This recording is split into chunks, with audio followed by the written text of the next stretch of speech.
Hey guys, what's up? So today I got for you just a quick little video and some funny things that I saw today. And in this one, man, on one day I'll actually get like the perfect lobby where everything goes right and the game doesn't end too quickly. Because I think you'll notice like the first round we finish in just over a minute and 30 seconds. The second round is finished in just over like 3 minutes or something like that, or I don't know. And so basically I don't think I've ever gotten a lobby where I've actually gotten to play for more than 12, 13 minutes in total. I think this gameplay in total was like 13 minutes, something like that. But this is 86 kills solo, and a clip at the beginning is obviously a mega killer with a scythe, which I thought was pretty nice. I wish I wouldn't have choked that guy because it could have been a kill chain. It probably would have been a kill chain because I only would have needed, what, 2 more people to get a chain. And that would have been pretty nice. That would have been an even more sweet scythe intro clip. But I'll take the 7-piece. That was pretty cool too. And basically, man, you know, this map is like super hit or miss for me. Sometimes playing this map is super fun. Other times it can be super frustrating because there's so many different directions that you can be flanked in such a small space. And, you know, I guess that's one of the things that's frustrating. I just want to talk about map rotation today. This is probably the only thing for me at this point that I think is a really big negative about the game. For the most part, they've addressed a lot of the things that people didn't like. You know, they're never going to make kill streaks as good as they used to be in older games. It's just not going to happen anymore because the game is kind of geared now towards accommodating weaker players that just aren't as good. And I hate to say it, but people in general, they're just not committed to doing things well in life at all. And this includes video games. You know, you see a lot of people that are really quick to quit anything, and it's even reflected in games. You know, if they encounter any kind of challenge and they don't feel like they're as good as they think they are, then they just leave. You know, and they're like, you know, it's amazing how many people I hear tell me that, you know, they think they're as good as the pro players and stuff like that. Man, I'm a pretty good guy, and I know that those dudes are insane. You know, and it's, you don't get that YA by being a quitter. And but the map rotation issue I have, so the Nuketown 24/7 playlist is back, but the way I like to call Nuketown 24/7 is Nuketown Domination 24/7, because the reality of it is, man, if you're playing in that playlist, as soon as Domination pops up on Nuketown, people will never ever vote a separate map or a separate game mode again. They're just gonna stay on Nuketown Domination. And the problem with this game is you can literally vote the same map and game mode, or if you're just playing one game mode, the same map over and over.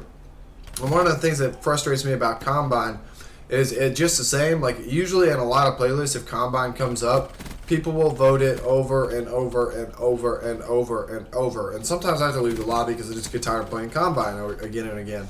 And I'm kind of confused as to why Treayarch chose to do that with this game, because every other Call of Duty, you've always been able to vote the same game mode or map one time in a lobby before. It won't let you vote that one anymore, and it will only give you options for other maps.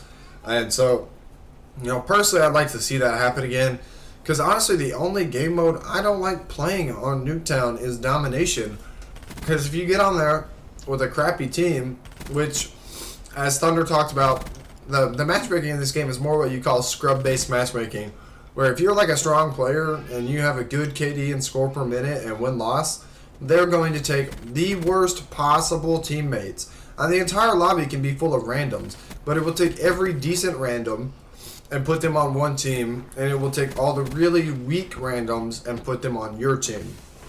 And that's kind of one of the frustrating things about this game. I got some screenshots I'm going to put in my next video of some of the lobbies I get into, where I mean, like, I'll have dudes that literally don't get a kill the entire match. You know, they go 0-27, and, you know, everybody on your team is negative to the max. You know, like, nobody has more than 10 kills, all of them have more than 20 deaths. I mean, that seems to happen to me pretty regularly, and I'm sure that if you're a strong solo player, that you see that a lot. And the funny thing is, even if I play with, like, one strong partner, the same thing still seems to happen. And it's kind of funny because in some ways I thought the matchmaking in Advanced Warfare was better for playing solo than it is in this game. Maybe not for getting, like, obviously DNA bombs and nuclears and stuff like that, but just for general overall performance and doing well. You know, because I mean, and maybe even 100 pluses were obviously harder to get, but you could generally do better overall playing solo than you can in this game, because this game, it'll just keep putting the worst dudes on your team. But the other thing that I saw today is one thing I don't really like about the way they're doing this hotfix thing is it kind of makes it difficult for you to figure out what happened, and also to inform other people of what happened, because they're really kind of being sketchy and shady about the things that they're doing to the game. And I'm really not 100% sure why they're being so secretive about every change they're making to the game. I guess to avoid any backlash from the community. But I feel like a lot of the changes they're making are positive changes that people would be generally happy about. And in this game, you know, they instead of putting up the positive, good changes that people would be happy about, they're just hiding it all from you to where you don't know what's going on with it until maybe you have some sort of like general idea that it might be better, but you don't really know. And so what I saw was they buffed the suppressors on everything but the LMGs, which I also thought was weird because the LMGs have like an insane penalty to suppressor range. And I really don't understand why exactly that is, because sniper rifles have no penalty. And, you know, honestly, every gun in general had an insane suppressor negative to them.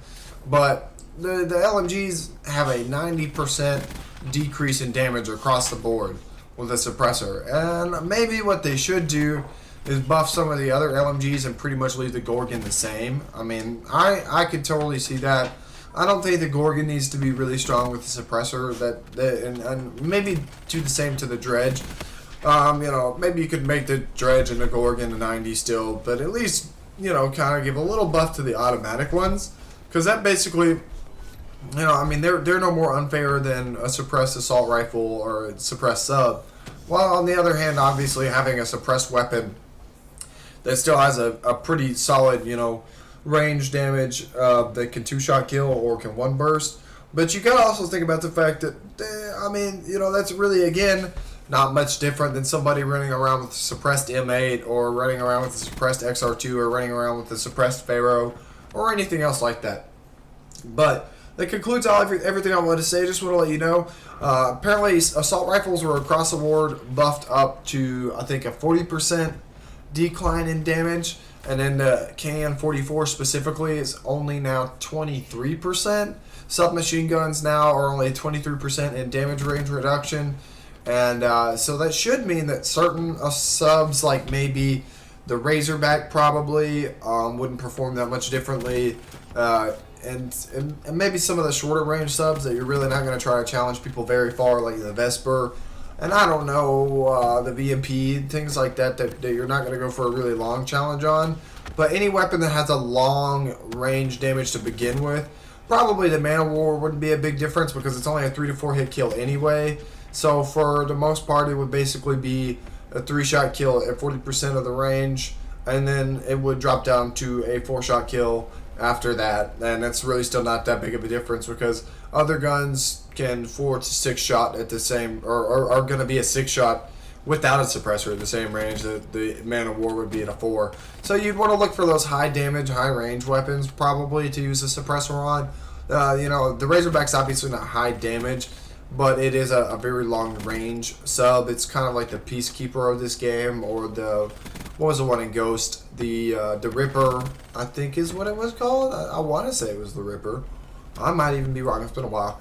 But, you know, it'd be like those hybrid SMG assault rifle type weapons with a sub, basically. And it would basically mimic any other assault rifle with a sub, honestly.